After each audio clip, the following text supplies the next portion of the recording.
तौहीन election commission और chief election commissioner case में बानी पीटीआई को आज भी वीडियो लिंक के जरिए पेश न किया जा सका। इलेक्शन कमीशन ने अडियाला जेल हुकाम से जवाब तलब कर लिया है। मजीद जानते हैं डॉन न्यूज के नुमाइंदे इरफान सदुसई से। इरफान, अपडेट कीजिएगा।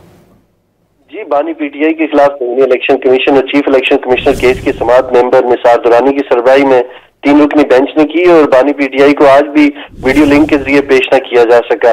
बानी पीटीआई के वकील फैसल चौधरी आज पेश हुए और उन्होंने कहा कि गुज़िश्ता समाअत पर कमीशन ने बानी पीटीआई की वीडियो लिंक से हाजिरी का हुक्म दिया था, जिसपे मेंबर सिंध ने इस्तफसार किया कि क्या वीडियो लिंक से हाजिरी का बंदोबस्त हुआ।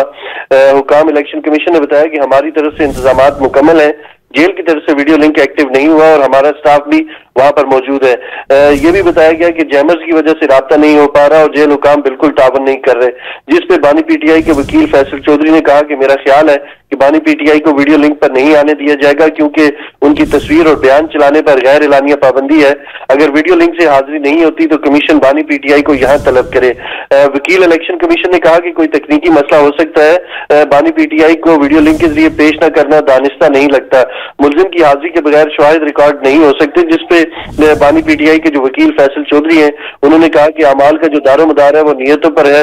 इलेक्शन कमीशन अब इस केस को जाने दे और इसे ड्रॉप कर दे। जिसपे मेंबर जो कमीशन सिंध है निसार दुरानी जो इस बेंच को हेड भी कर रहे हैं, उन्होंने कहा कि आप तो केस लड़ रहे हैं, हम इस केस को कैसे ड्रॉप कर दे। फैसल चौधरी ने इस पे कहा कि जेल हुकाम के अदम तावन पर भी तौहीन का केस बनता है, जिसपे इलेक्शन कमीशन ने जेल हुकाम से जवाब तलब करते हुए केस की समाअत जो है वो 15 जनवरी तक मुलतवी कर दी है। जी, बहुत शुक्रिया इरफान।